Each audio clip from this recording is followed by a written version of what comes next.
നമസ്കാരം, മലയാളി വാർത്തയിലേക്ക് സ്വാഗതം. അഫാൻ വിദേശത്തേക്ക് നയാ പൈസ അയച്ചു തന്നിട്ടില്ലെന്ന് റഹീമിന്റെ വെളിപ്പെടുത്തൽ.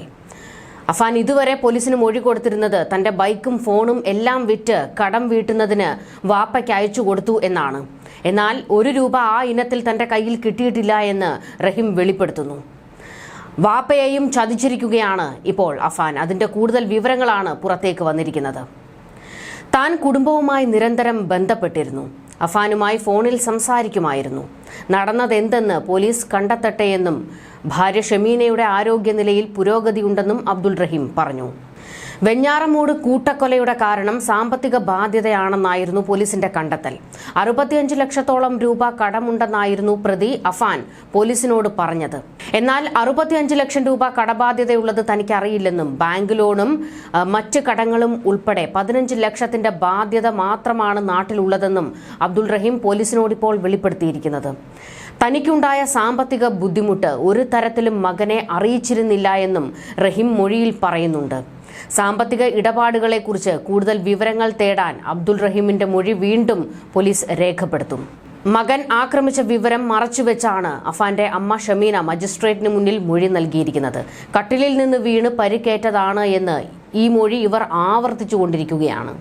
ലക്ഷങ്ങളുടെ കടബാധ്യതയുള്ളത് അഫാനും മാതാവ് ഷെമിയും ഗൾഫിലുള്ള പിതാവിനെ അറിയിച്ചിരുന്നില്ല എന്ന് പോലീസ് വ്യക്തമാക്കുന്നുണ്ട്.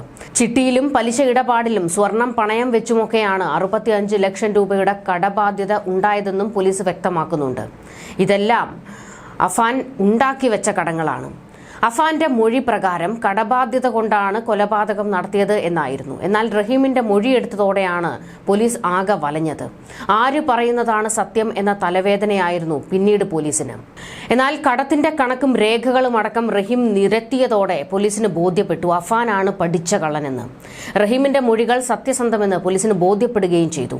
ഇതോടെയാണ് കൊലപാതകത്തിലേക്ക് നയിച്ച കാരണങ്ങളുടെ എല്ലാ വശവും അന്വേഷിക്കാൻ പോലീസ് തുനിഞ്ഞിറങ്ങുന്നത്.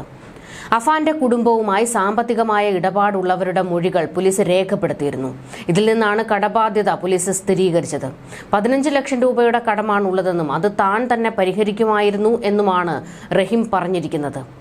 പുതിയ വീട് വെച്ചതുമായി ബന്ധപ്പെട്ട് കടങ്ങളൊന്നും നിലവിലില്ലെന്നും റഹീം വ്യക്തമാക്കിയിട്ടുണ്ട്. എന്നാൽ വീട് വെച്ചതിന്റെ കടവും ഉപ്പ നാട്ടിൽ പലരോടുമായി കടം വാങ്ങിയിരുന്നുവെന്നും ഗൾഫിലും കടം ഉണ്ടായിരുന്നു, ഉമ്മയും കടം വാങ്ങി, അതെല്ലാം വീട്ടേണ്ടത് ഞാനാണെന്ന അവസ്ഥയുണ്ടായി. ഇതാണ് കൊലപാതകത്തിലേക്ക് നയിച്ചതെന്ന് അഫാൻ മൊഴി കൊടുത്തിരിക്കുന്നത്. ഇത് കരുതി കൂട്ടി അഫാൻ ചെയ്തതാകാനാണ് സാധ്യത. കാരണം കടം കയറിയത് അഫാനാണ്. ഇത്രയും കടം 23-കാരൻ എങ്ങനെ ഉണ്ടായി? അതിനെക്കുറിച്ച് പോലീസ് അന്വേഷണം നടത്തുമോ? അന്വേഷണം അത്തരത്തിൽ വഴിമാറുന്നതിൽ അഫാൻ ഭയപ്പെടുന്നുണ്ട്. 70 ലക്ഷത്തിന്റെ കടം അഫാൻ ഉണ്ടാക്കി വെച്ചിരിക്കുന്നതാണ്. ഇതെങ്ങനെ ഉണ്ടായി എന്നത് പിതാവിനോ ബന്ധുക്കൾക്കോ അറിയില്ല.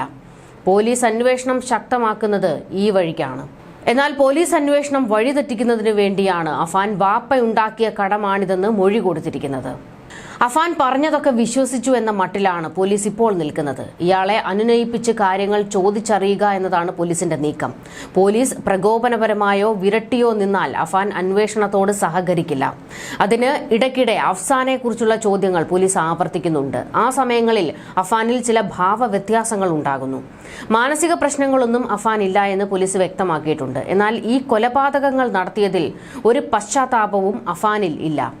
ഞാനിതൊക്കെ ചെയ്യേണ്ടത് തന്നെ ആയിരുന്നു എന്നുള്ള മനോഭാവത്തിലാണ് അഫാൻ ഇപ്പോഴും ഉള്ളത്. ചിലപ്പോൾ കുറ്റബോധമില്ലാത്തതുപോലെ പെരുമാറും, ചിലപ്പോൾ നിശബ്ദനായിരിക്കും. കൊല നടത്തിയതിനെക്കുറിച്ച് പോലീസുകാരോട് ഇടയ്ക്ക് പറയും. ഭക്ഷണം കഴിക്കാൻ താല്പര്യം കാണിക്കുന്നില്ല എന്നുള്ള വിവരങ്ങൾ പുറത്തേക്ക് വന്നിട്ടുണ്ട്. അന്വേഷണത്തിന്റെ തുടക്കത്തിൽ ചികിത്സയോട് സഹകരിച്ചിരുന്നുമില്ല. പിന്നീടായിരുന്നു സഹകരിച്ചു തുടങ്ങിയത്. നിലവിൽ ആശുപത്രിയിലുള്ള അഫാന്റെ ആരോഗ്യനിലയിൽ പുരോഗതിയുണ്ട്. തിങ്കളാഴ്ച ആശുപത്രി വിട്ട ശേഷം അഫാനെ പോലീസ് കസ്റ്റഡിയിലെടുത്തേക്കും. വെഞ്ഞാറമൂട് സ്റ്റേഷനിൽ 2 കേസുകളിൽ അഫാന്റെ അറസ്റ്റ് രേഖപ്പെടുത്താനുണ്ട്. ന്യൂസ് ഡെസ്ക്, മലയാളി വാർത്ത.